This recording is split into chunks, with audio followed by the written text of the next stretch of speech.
আসসালামু আলাইকুম। আপনারা কেমন আছেন? ভালো আছেন? আমি আজকে রোজা আছিলাম। সব ইয়ের সবতের রোজা।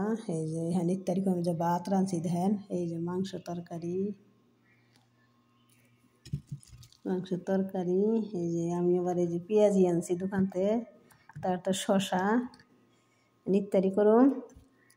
তা আপনারা কেমন আছেন? ভালো আছেন?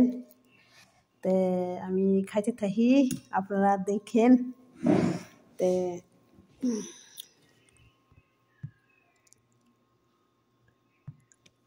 আপনারা শুনেন একটা গজল শুনেন।